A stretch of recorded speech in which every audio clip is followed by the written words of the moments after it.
Financial. Our mission at Richard Roach Financial is to empower people to make sound financial decisions with our professional guidance and advice. For each person who walks through our doors, we aim to help develop a comprehensive financial strategy that can help protect them and their families, come what may. We know that the abundance of economic information at our fingertips today, coupled with the scarcity of time available for any of us to become an expert, causes even the smartest individual to feel lost in a forest of financial decisions. Many discover that partnering with an experienced professional helps them find peace of mind as they hone in on the most appropriate path for their particular set of values. As the owner and president of Richard Roach Financial, Bill Roach has served as a financial professional for over 30 years here in the Greensboro area. He is an investment advisory representative and a licensed professional, and puts those qualifications to work, not only at the office, but also as a volunteer teacher with the Association of Financial Educators. Through his affiliation, he advocates for financial literacy, the triad, by teaching sound financial concepts to employees and local businesses. Some of these financial classes might include how to manage finances as a caregiver, understanding long-term care insurance, how the current economy may affect later retirement, and what to consider when making choices, when to receive Social Security benefits, and many other topics. In addition to workforce and community classes, Bill also offers complimentary consultations to meet one-on-one with people, often including individuals who are taking care of family members. Helping a loved one who suffers from Alzheimer's and dementia demands full attention, be given to their immediate needs. And at the end of the day, there isn't enough energy left over to attend to long-term, often complex financial concerns. If you're part of the sandwich generation caregiver who also has your own household to run, an experienced guide may be just what you need. So we would encourage you to contact Bill Roach at Richard Roach for help and support in your financial needs. So with that, again, a thank you to Richard Roach for supporting our program this evening.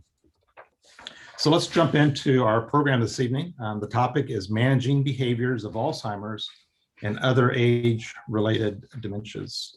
And with us this evening is Dr. Edward G. Shaw. He's a trained physician. He's trained as a physician and mental health counselor. He was the primary caregiver for his late wife, Rebecca, who was diagnosed with early onset dementia in 2007 at the early age of 53, and died in 2016 after a 9-year journey. Ed was a practicing academic radiation oncologist for 23 years, specializing in treatment of adults and children with brain cancer. In 2010, inspired by Rebecca's journey, his medical interest shifted to dementia diagnosis and treatment. And with his additional training in mental health counseling, he founded the Memory Counseling Program in 2011, part of the section of gerontology and geriatric medicine at the Stick Center on Healthy Aging and Alzheimer's Prevention at Wake Forest Baptist Health in Winston-Salem. The program serves individuals, couples, and families affected by Alzheimer's disease and another type of dementia. He is the author of 4 books, along with co-authors Deborah Barr and Dr. Gary Chapman. He wrote Keeping Love Alive as Memory Fades, the 5 Love Languages in the Alzheimer's Journey, which describes his moving personal story of caring for Rebecca, coupled with an innovative use of the 5 love languages in dementia counseling. Dr. Shaw also wrote the Dementia Care Partners Workbook, a support group manual, and self-study guide for dementia care partners, providing an understanding, education, and hope for the long journey of dementia caregiving from diagnosis through the end of life. He has also co-authored 2 resources for support group leaders: a leader's manual for dementia care, partner support groups, and a support group for people living with dementia, the leader's manual. Ed is now retired in order to devote more time to public speaking, educating, and encouraging seniors, people living with dementia, and other care partners, and medical, mental, and other healthcare professionals working in the field of aging and dementia through his company, which is called Empath Education. Dr. Shaw resides in Winston-Salem with his wife, Claire, who was an Alzheimer's caregiver for her late husband, Jim. They have 4 adult children and 4 grandchildren. So Dr. Shaw, we're glad to have you with us this evening, and I'll turn the time over to you. Well, thanks very much. So it's a pleasure to be here. This is the 3rd time I've spoken to ACAP over the years, and I think it's a wonderful organization, and really appreciate the opportunity to be with you tonight. So I've provided my slides to Bruce, and I think the handout, if it already hasn't been made available, will be. So you don't have to stress out about taking lots of notes unless you want to. And then I'll also mention a couple of those books again if you're interested in reading more. This topic of dealing with behavioral challenges is by far the most common issue that caregivers, care partners come into our counseling center for at Wake Forest Baptist Health, and it's the most common topic I speak on. So just to give you an idea, I have 2 full-day seminar for healthcare professionals on behavioral challenges. I do a 1-day seminar for healthcare professionals and care partners. So in the next 30 to 40 minutes, we're gonna make a dent in one area of behavioral challenges, but it's a big topic, so I hope you'll find tonight's presentation helpful. So let me go ahead and share my screen, and I will unshare for our Q&A time, but there we go. So all right, well, here is a picture of my family nearly a decade ago. This was right before Thanksgiving of 2012. There you can see Rebecca and I on your left. I have 3 daughters who are now between 32 and 38, and I've acquired another son-in-law and another grandchild. So but our family was a little bit smaller back then. And as you look at Rebecca standing next to me, you would never guess that she had already at this point middle stage Alzheimer's disease, and that she would lose her life to this disease just a few years after this picture was taken. And so I show this picture because the following summer, the following thing happened. So I call it the terrible day of August of 2013.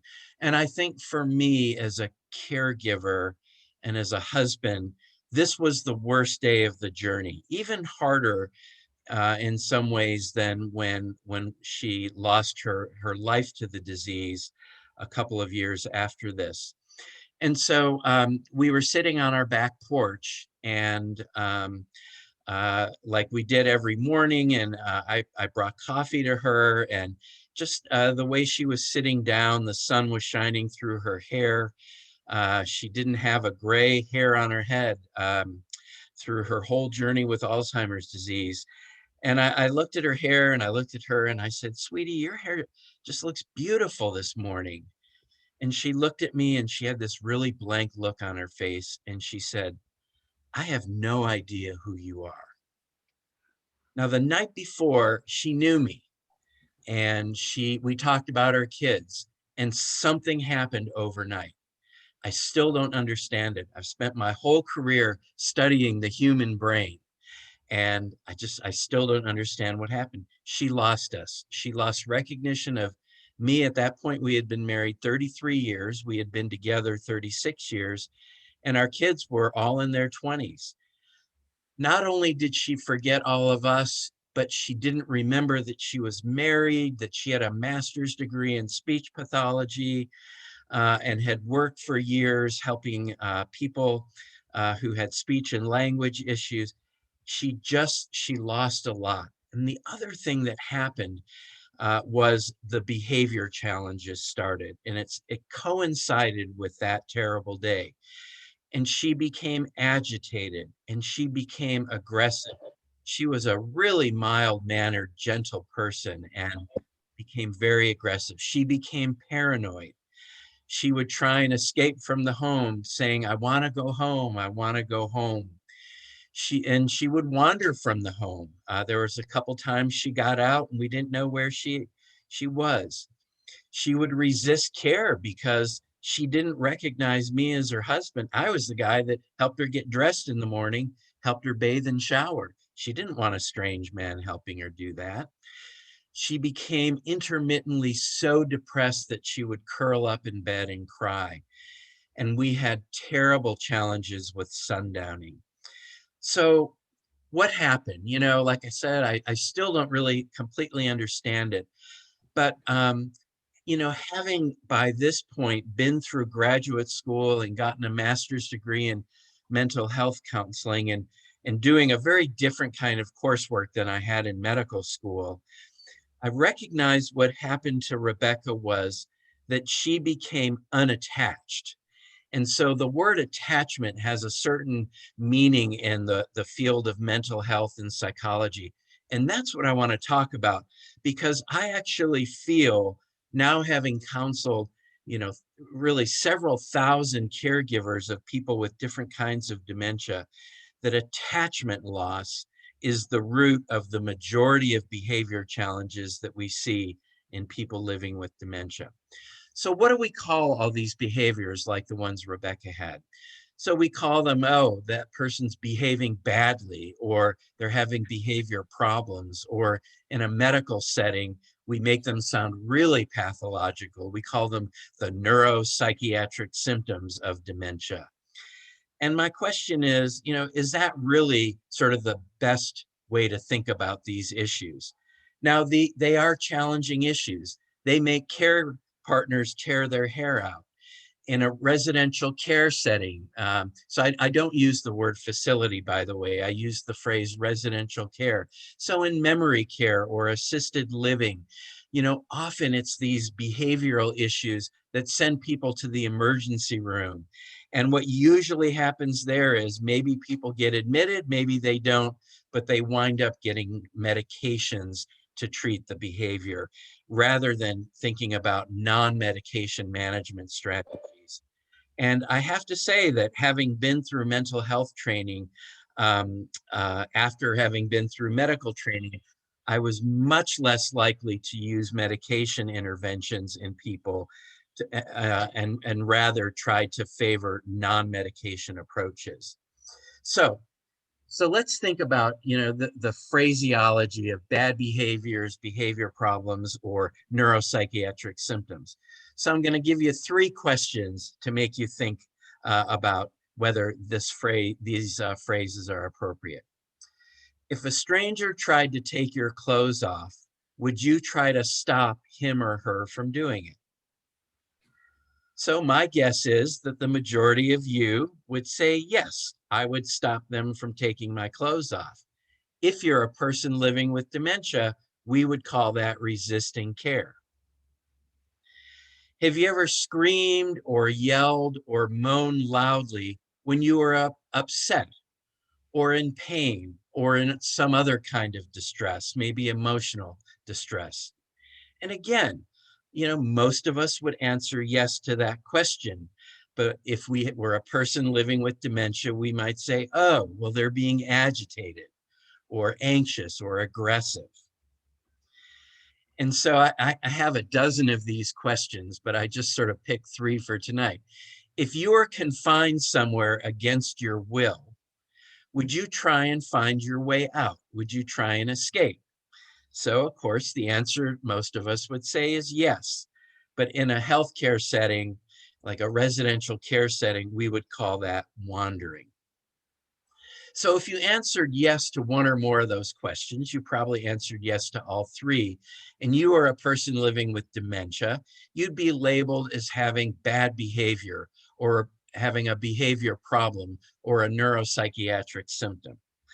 So given that situation, maybe a better term, and the term that I really favor, is that when someone is having a behavioral challenge, it's a behavioral expression of their dementia.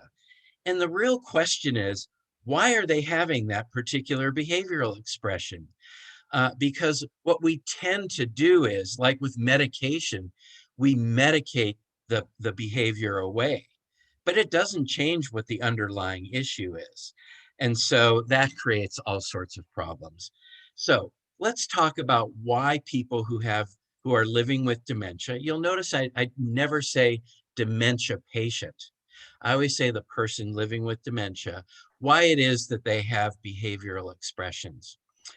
And my hypothesis is, and I can't wait to hear your comments and your questions at the end, is that in large part, it's because they're experiencing what I'm going to now teach you about, which is attachment and attachment loss, and something called separation distress. So you're about to get your master's degree in attachment. So what is attachment in relationships? So, this topic is so appropriate, as we wind down this COVID epidemic. And I want you to think about just what attachment has been like for you in the context of COVID, not having dementia, as a person who doesn't have the brain challenges of dementia. But what attachment is it's how you as an individual come to like, or more commonly to love, another person, to experience the joy of being together with that person and bonding to them. So in the field of attachment, we call that your attachment bonds, and to avoid the dislike of being apart. And that in the field of attachment is called separation distress. And this field of attachment is a whole branch of psychology. There are many books written about attachment. If you're interested in some really good books on attachment, just email me, and my email's on the very first slide, and I'll be glad to share some great resources on this. So we felt separation distress this last year as we've been unable to be socially engaged and enjoy our attachment bonds with our peeps. And that has been distressing for us. And it's been especially distressing for seniors in residential care who have been, quite isolated the last year.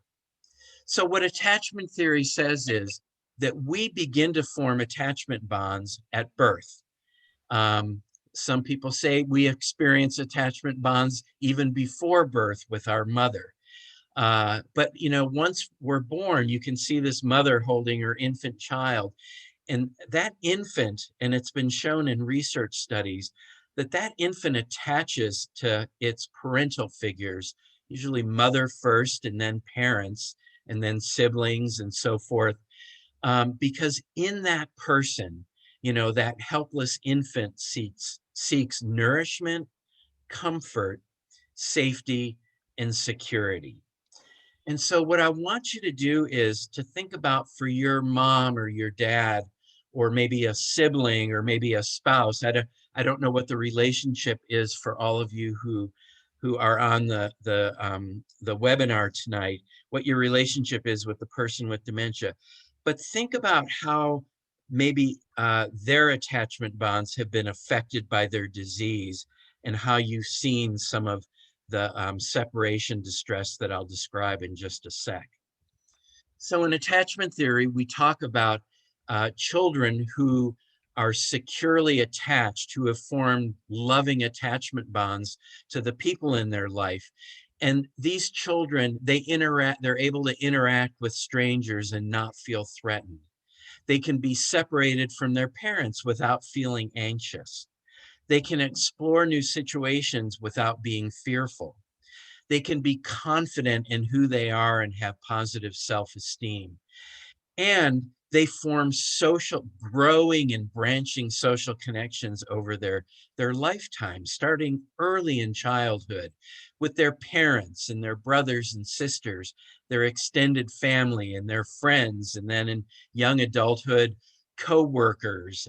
And then they have a spouse or a partner, and then their own family, and so on and so forth. You know, you can, a fun exercise with attachment is to just draw the tree of relationships you have from your own birth over time. And it's this wonderful branching tree of all the attachments you formed over life. What I'll say is that every person who has dementia is insecurely attached by virtue of having dementia, because they're losing the secure attachment they have with their loved ones. The example I gave with Rebecca is an extreme. I mean, her attachment figures were lost overnight. Now, when I tell that story of Rebecca looking at me and saying, "I don't know who you are," you know, it makes me tear up. Often there will be people in the audience who will tear up because they're empathetic and they think how terrible that would be for a husband to not have their own spouse of 3 decades know them. But think about it from Rebecca's perspective. All of a sudden, she's living in a house that doesn't look familiar to her. She's living with a man who is a stranger. There are people coming around who seem to know her, and she doesn't know who they are. That's what insecure attachment feels like. So children who are insecurely attached, so these are children maybe who grow up in foster care or grow up with parents or adult figures who are not loving. And so they are insecurely attached as children. And frankly, they are as adults. And many people who have mental health issues as adults were insecurely attached as children. They feel threatened by strangers. They become anxious or angry when they're separated from their people. They're fearful in new situations. They don't feel very confident about themselves or have good self-esteem. And they're socially isolated. And think about, you know, maybe your own family members or the person living with dementia. Does this description of an insecurely attached child describe what that person might be experiencing?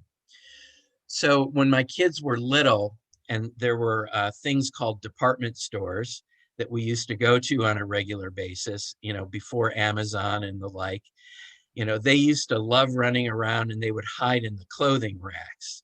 And it would absolutely petrify Rebecca and I, because we'd call out for them and we couldn't find them.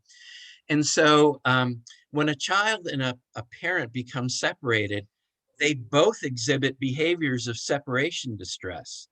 But the child, you know, if the child gets lost, like this young child here, she may cry, or she may cling or call out or even lash out because she feels abandoned and she doesn't know where her mother or her attachment figures are, and she's wanting to reattach to that child. Or think of if you lost one of your own children, like in a department store, you exhibit all the sort of negative behaviors. You know, you may be mad at that child for getting lost, or you may become anxious or worried or fearful yourself. And these are normal behaviors of separation distress. Now, interestingly, when someone experiences separation distress, their brain starts cranking out dopamine. And so for those of you who have loved ones who are on medications for their behavior challenges, The most common medications are antipsychotic drugs. What are antipsychotic drugs? They're dopamine blocking drugs. And that's why they work for some people. They have their risks, but that's why they work, because there is an excess of dopamine with separation distress. So you might say, well, what does attachment loss have to do with dementia? Well, a lot, because as I said, when somebody has dementia, right, it's a disorder of memory loss, including short-term memory and eventually long-term memory. And it's also a disorder of cognitive function, of language skills, and multitasking ability, and spatial function. And so as the person's memory declines and their cognitive function declines, they naturally experience attachment loss and separation distress from the people that they love. And the behaviors that tend to come out when that happens are negative behaviors. So human beings basically have four emotions: happy, mad, sad, and anxious. And it's usually mad, sad, and anxious that people have when they're experiencing separation distress. So there's been some research that's been done on insecure attachment and dementia. And there are basically sort of two kinds of behavioral patterns that you see. And one is called the seeking response. And that's where the person who's feeling separated from their loved one is trying to, or they no longer recognize where they live. They're trying to find surroundings that look comfortable to them and people who they know. So they exhibit these seeking behaviors. So they may be anxious or worried because, like with Rebecca, she didn't recognize our home anymore. She didn't recognize the girls or I, who are her caregivers. So the anxiety, the worry, the fear, even the panic, these are just normal behavioral expressions of separation distress, the seeking response. Even anger and aggression, trying to, she would try and leave the house because she wanted to find her childhood home. As best we could tell, what she called home, when she said, "I want to go home," that was Cedar Rapids, Iowa, sometime in the 1960s or 1970s. So she would leave the home. If we tried to stop her, our mild-mannered Rebecca got mad. I mean, kicking, punching, screaming, spitting mad. And, or she would have distressing vocalizations. So how often have you heard someone with dementia saying, "Help me, help me, you come here, help me"? And so you've seen people like that in residential care settings. They're the little old ladies or the little old men at the nursing station, right? And if you get within about 12 inches of them, they're going to grab onto your sleeve and pull you in, right? So what do? We kind of stand 18 inches or 2 feet away, or we make a big circle around them, but all they're trying to do is to make social connection. And what do we tend to do? And I'm not saying this in a way that is meant to be accusatory or negative. It's just what we naturally do for people who are in distress, is we often will distance ourselves from that person. And family care partners do it, and professional caregivers do it too. So that's one response. This is called the seeking response. The other response, I'm sure you've seen as well, and that's called the withdrawn response. And the withdrawn response is characterized by sadness, overwhelming depression, crying, feelings of grief and loneliness, almost like a learned helplessness. And this is where I said to you, sometimes Rebecca would curl up in bed and she would do this for 2 or 3 days, and she would just cry, say, "Help me, just somebody help me." And this is when the person who initially had seeking response behaviors has just given up. They say, I'm never going to see somebody I know again. I'm never going to be back home again. And they just withdraw. And so, rather than medicating these behaviors, I think it's important to understand them.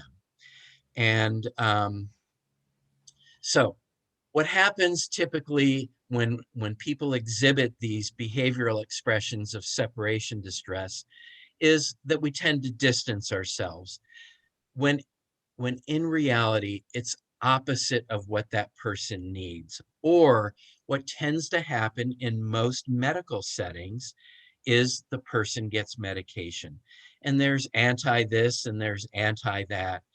And let's just say that that I'm not saying there isn't a role for medication.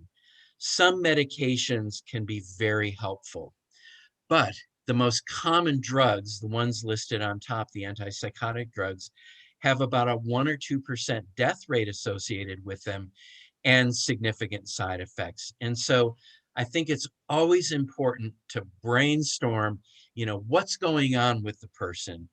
Is there a reversible issue that that might be causing the behavioral expression? And once you've ruled out the reversible issues, what are some things that you can do for that person to make them more comfortable, or to make their environment more friendly, or maybe training of their caregivers or family care partners or professional caregivers? These are the kind of non-medication strategies. And again, this just what I said in the last minute could be an entire day seminar. And if you try all those things and the person particularly is at risk of harming themselves or harming others, then you might very cautiously try medication.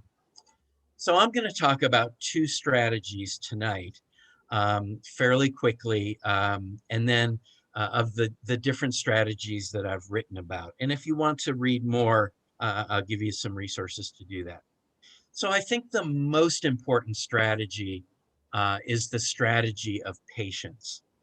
Now, the fancy term for patience in the world of mental health is called cognitive behavioral therapy.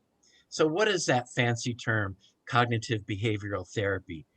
It means thinking about what it is that you're dealing with. That's the cognitive part. And then choosing a way to respond that might be different than you usually respond. So let's talk about an example of cognitive behavioral therapy. So this is a very common situation, and that is the person living with dementia asking repetitive questions. So here's this fellow that you see here, and he cares for his wife who has middle stage Alzheimer's disease. And he's told her today that they're going to go out for dinner. And so 5 minutes later, after he's told her that they're going to go out to dinner, she says to him, honey, what time are we going out to dinner tonight? And he says very patiently, we're going out to dinner at 6 o'clock. And he thinks to himself, I just told her that 5 minutes ago. And then about a minute later, she says, honey, what time are we going out to dinner tonight? So now he's getting a little annoyed. And he says, we're going out to dinner at 6 o'clock. He hasn't lost his temper, but he's moving in that direction. And then 2 minutes later, she says, as if she had never asked the question before, honey, what time are we going out to dinner tonight? And he loses it. And he screams at her. He said, like I have told you 5 times in the last 5 minutes, we're going out to dinner tonight at 6 o'clock. Don't ask me again. So what does she do? She starts crying, because all she knows is she probably doesn't even remember the question anymore. All she knows is her husband, the guy she loves more than anyone in the world, has just yelled at her. He, on the other hand, feels like a heel. He's yelled at her. He lost his patience. He realizes she has dementia, but these repetitive questions are just driving him absolutely crazy. So how do you help somebody like that? And so one of the things we teach in our support groups is this strategy of patience. So the first thing we do is to say, Well, why is it that somebody asks repetitive questions? Um, and the simple reason is that she doesn't remember that she just asked the question a minute ago, or 2 minutes ago, or 5 minutes ago. It isn't that she's choosing not to remember. It's not that she won't remember. She's not saying, oh, I'm going to ask him this once every minute because I want to bug the HE double toothpicks out of him. She can't remember.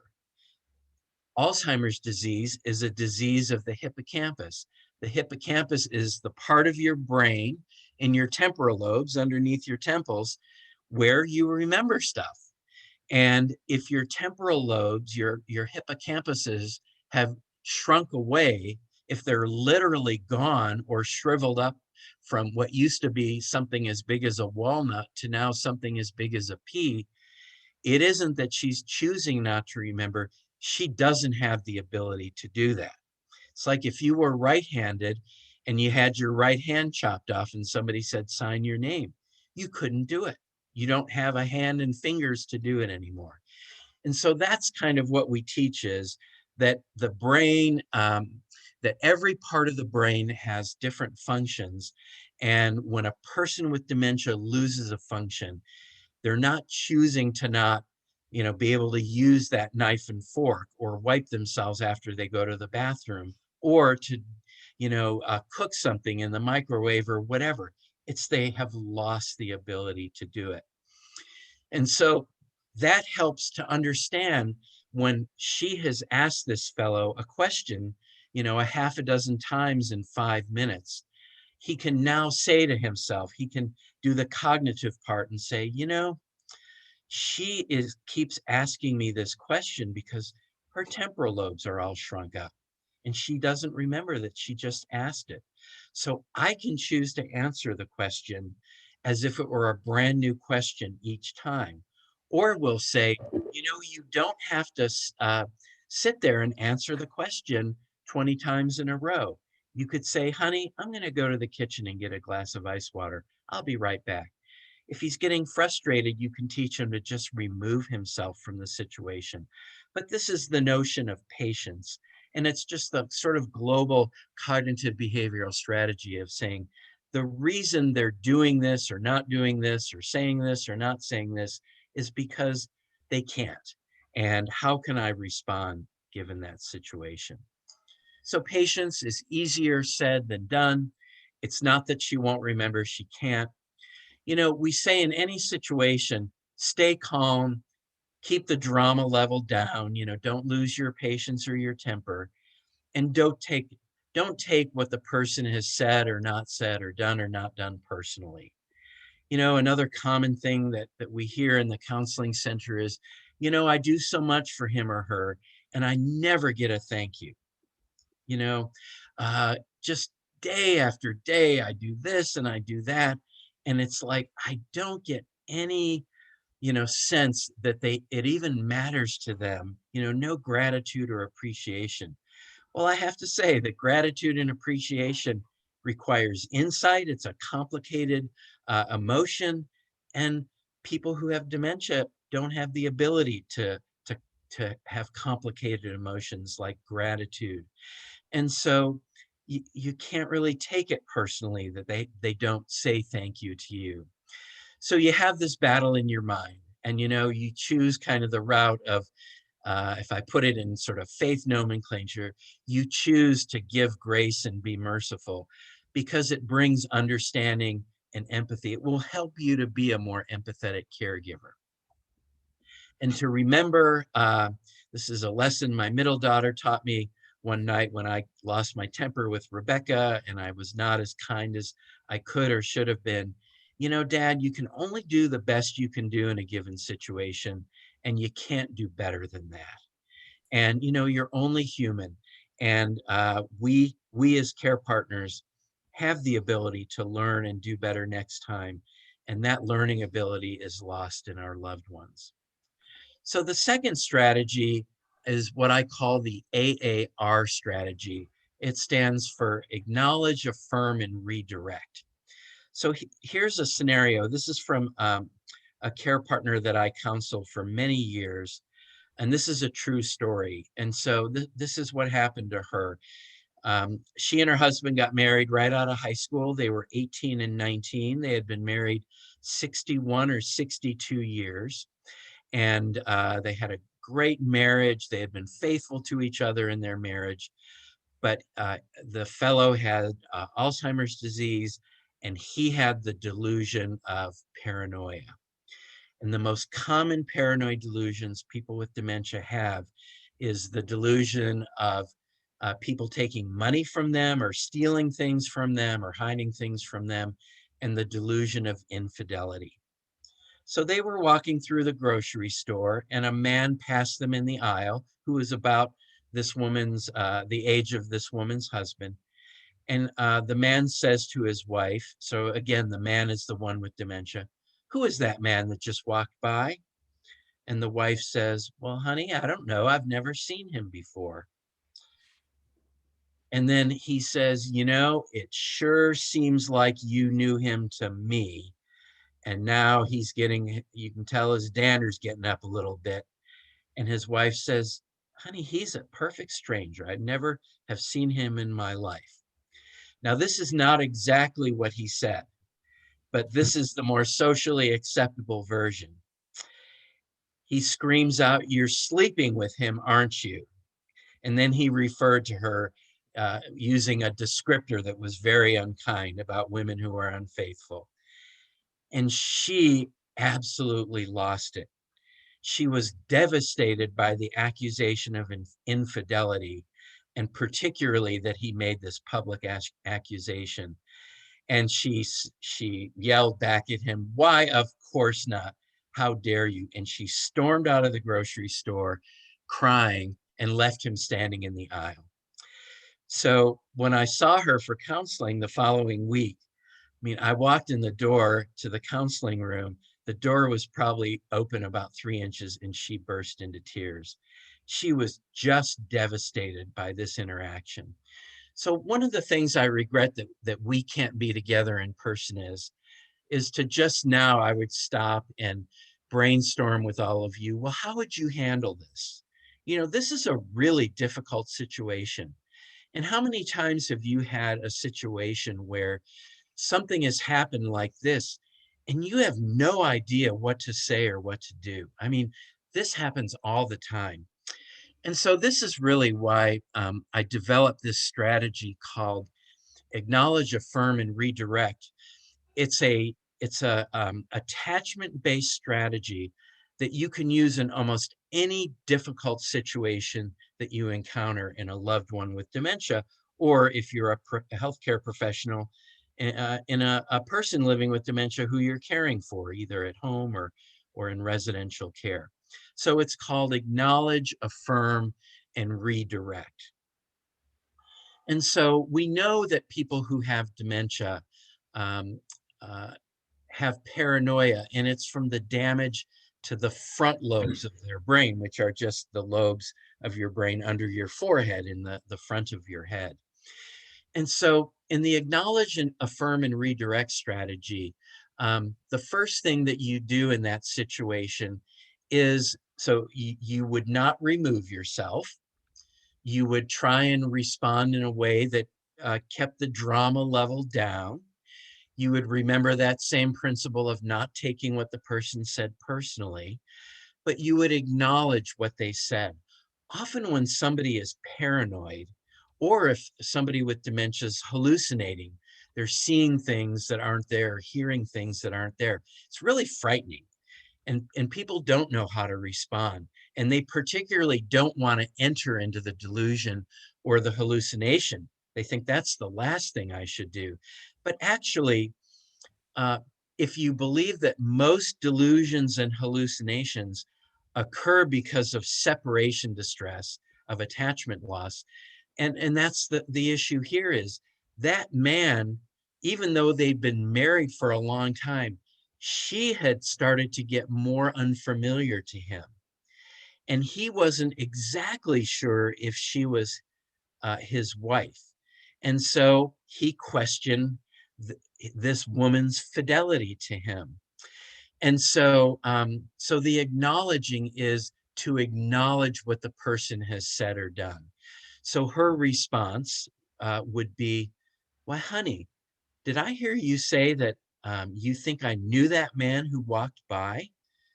Or, "Honey, do you think that I'm having some sort of a relationship with that man?"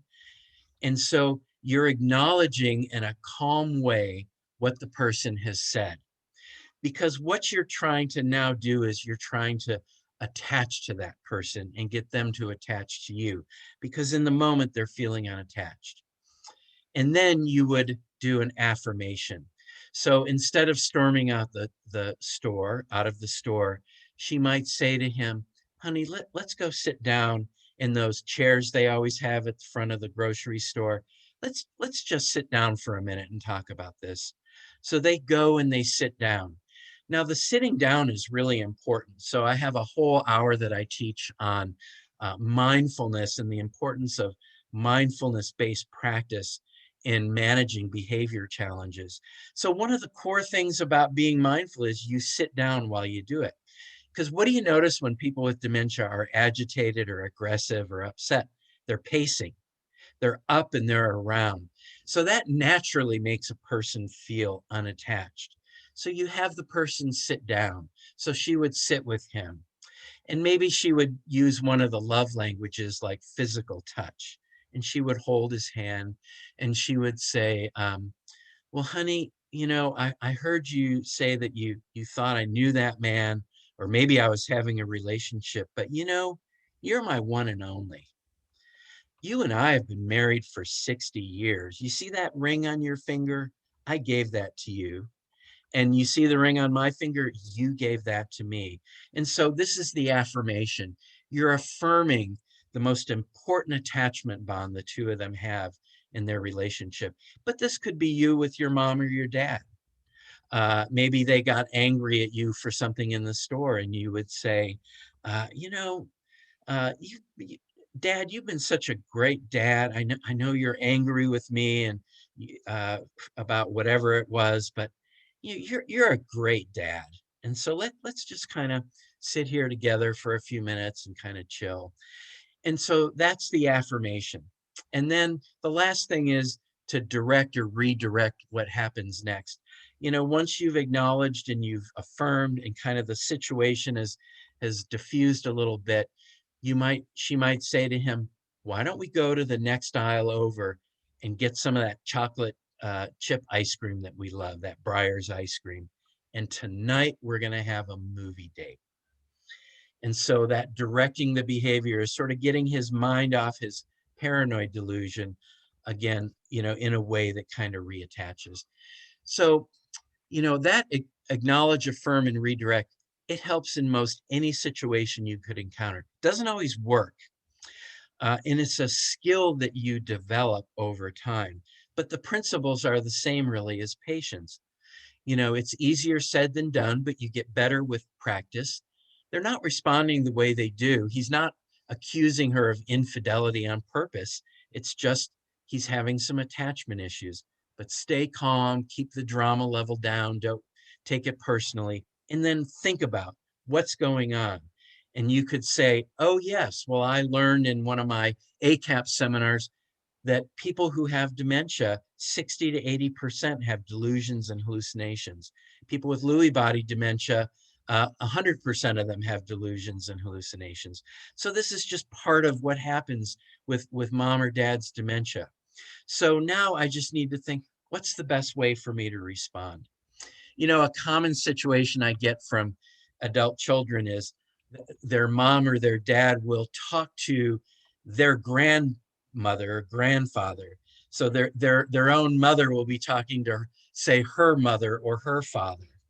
And so a common response of an adult child is, well, mom, your mom died 20 years ago. You shouldn't be talking to her. She died 20 years ago. Well, in reality, it's very common for older people to reach out to their parents, even if their parents are dead, because that's their primary attachment figure. That was their first attachment figure. And so you can acknowledge that. Yeah. So instead of correcting, you can acknowledge, "Oh, Mom, are you thinking about your mom again? You know, let's talk about grandma." So you've acknowledged, now this is the affirmation. What are the three things you miss most about grandma? I miss her cookies and whatever. And so instead of correcting and setting up a situation where you're going to have conflict, you can reaffirm mom's attachment bond with her mother. And then if she became agitated, while doing that, or she started to get up and pace around the house to look for her mother, who of course she's not going to find, then you might want to redirect the behavior. So that's the notion of acknowledge, affirm, and redirect. And remember, takes practice, and you'll do it better the next time. All right, so we're going to wrap up. If you're interested in reading more about managing behavioral challenges, I write about this in the Dementia Care Partners Workbook. You can get this on Amazon.com. And I have two chapters. One, chapter 4, more focuses on the attachment issue and some of the behavioral challenges you would see in early to kind of middle stage dementia. Then chapter 7 talks about the behavior challenges in later stage dementia in the context of often these are the ones that motivate needing to get caregivers coming into the home, a paid caregiver, or this is when families often have to think about, well, can I care for mom or dad at home, or do I need to think about a transition to residential care? I do talk about the 5 love languages in the Dementia Care Partners Workbook. Whoops, I'm supposed to have another picture of my other book here, and somehow it disappeared. That book is called Keeping Love Alive as Memories Fade, the 5 love languages in the Alzheimer's Journey. And that talks specifically about what the 5 love languages are and how you can use those love languages. So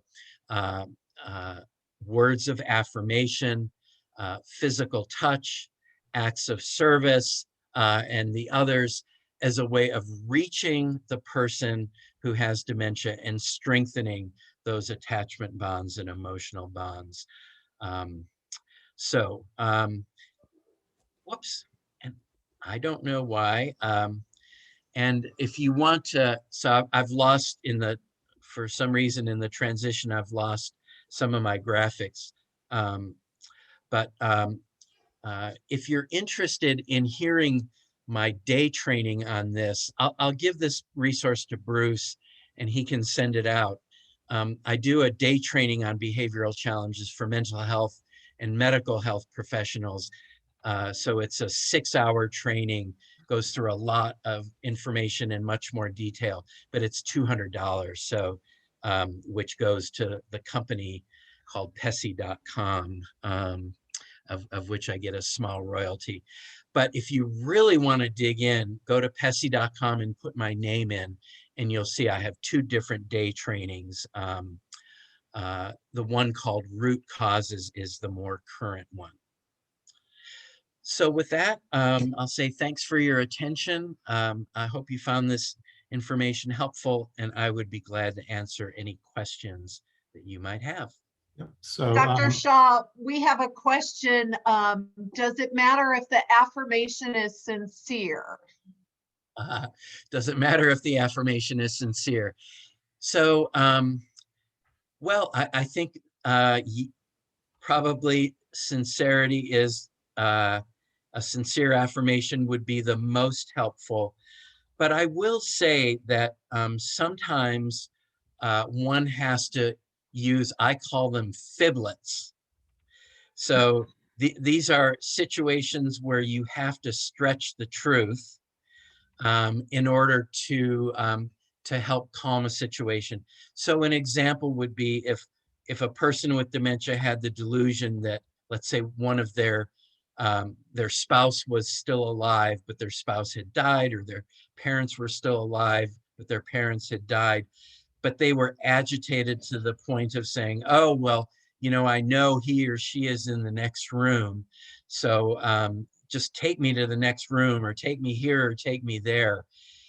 you might use a fiblet, which, would be an insincere expression of saying, well, mom, your mom is, she's away for the weekend. So we really don't need to look for her because she's not even home right now, but she'll probably be back sometime next week and we'll look for her then.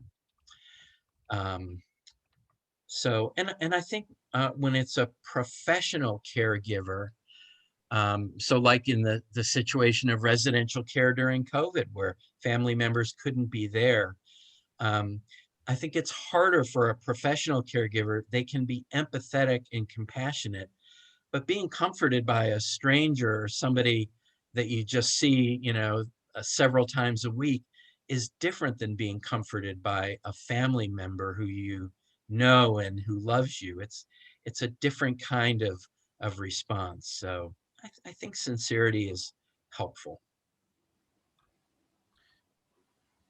Can you speak to balancing self-care and mental health and meeting your loved one with dementia's needs when the two clash? Yeah. So in the book, there's a chapter on, in the Dementia Care Partners workbook, there's a chapter on self-care. And there's a couple of things that I say in that chapter that I think are really important. One is that caregiving is a marathon and not a sprint. And the second is that caregiving is a team sport and not an individual event. And I'll say that one of the things I did poorly, even with the background of being a doctor and, having mental health training, I still did not do a very good job of self-care.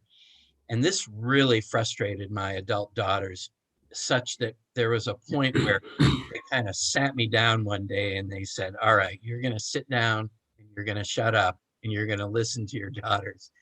And they said, you have got to get help and you have got to let us help you more. Because I was trying to do it all and I was trying to shield them with the pain of, watching their mother's disease. So I think, to answer the question, you have to find some sort of balance.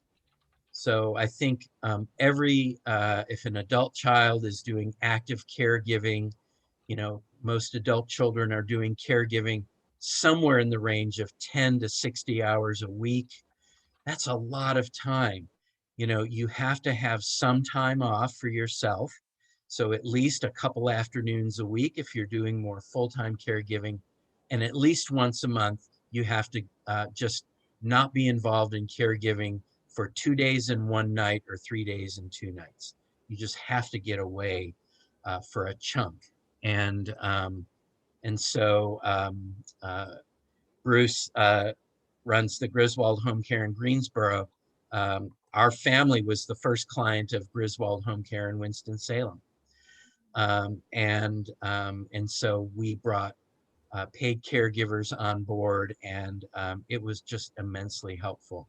You have to make time for yourself, because if you don't, you won't be the best caregiver you can be. You won't have patience to do these strategies that we talked about, because you're always going to be on edge. And you have to recruit people to the team.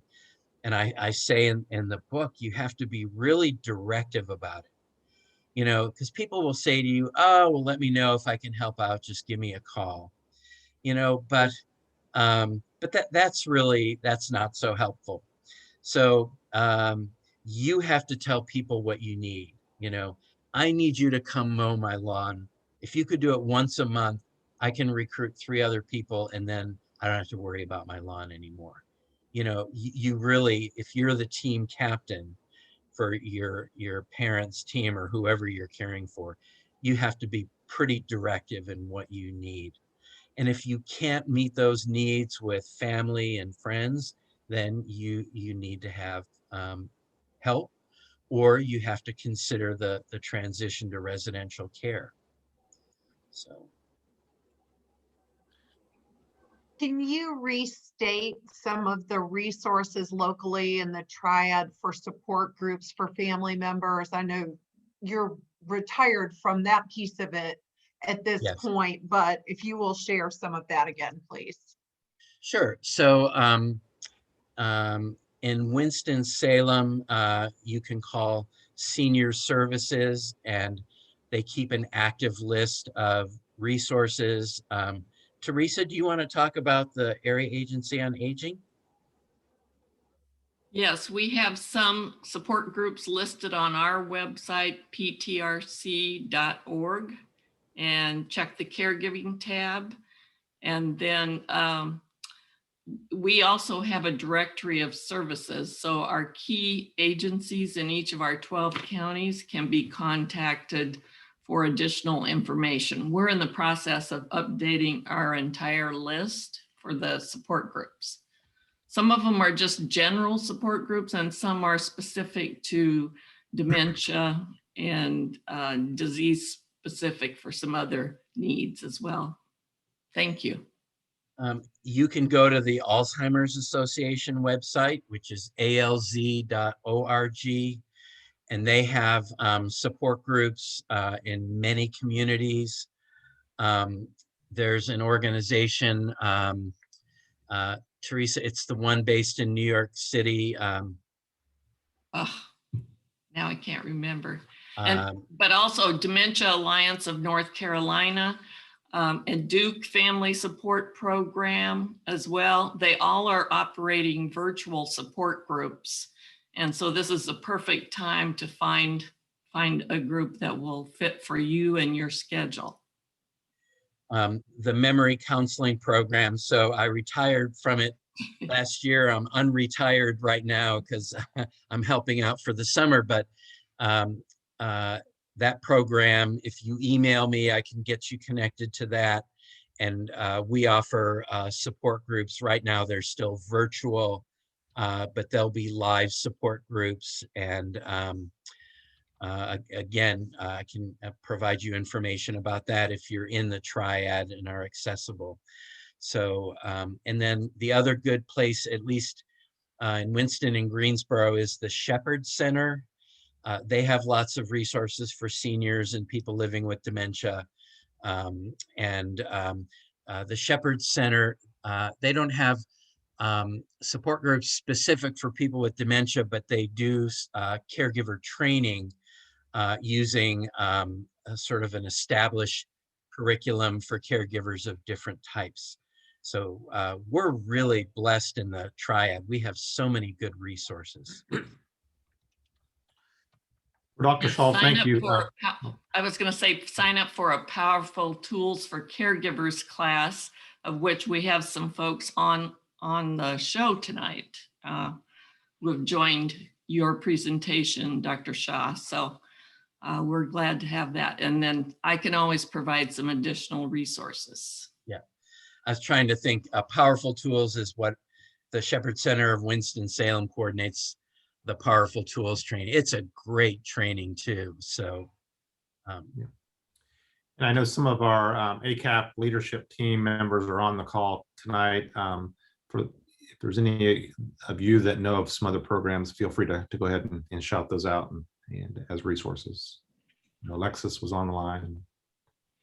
Ashlyn, anything from Senior Resources? Senior Resources of Guilford does have a memory cafe that is currently meeting virtually. We're hoping to get that started back up in probably the Jamestown area soon.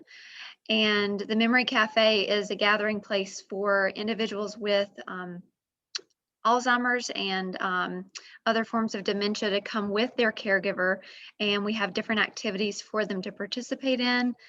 They actually did a in-person activity this week, I believe it was. So we're excited to be able to start introducing those in-person activities again. And so we would be happy to provide any additional information we can to caregivers that are serving their loved one or a family member or a friend who may have dementia. right, well, Dr. Shaw, thank you so much for being with us this evening and sharing your journey with Rebecca and sharing your knowledge and resources with us. We greatly appreciate your time and being with us this evening. We also just want to, again, thank and recognize our sponsor for this evening, Bill Roach with Richard Roach Financial, and invite everyone to join us next month, June 17th at 7 o'clock for our June program of Caregiving at a Distance. You can learn more about us at our website, acapguilford.org. And again, thank each of you for being here and look forward to seeing you next month. Excellent. Good night, everybody. Good Thank you, night. Dr. Shaw. Good to see you. Good Good seeing night, you. Dr. Shaw. Thank you for being here. Glad to be with you.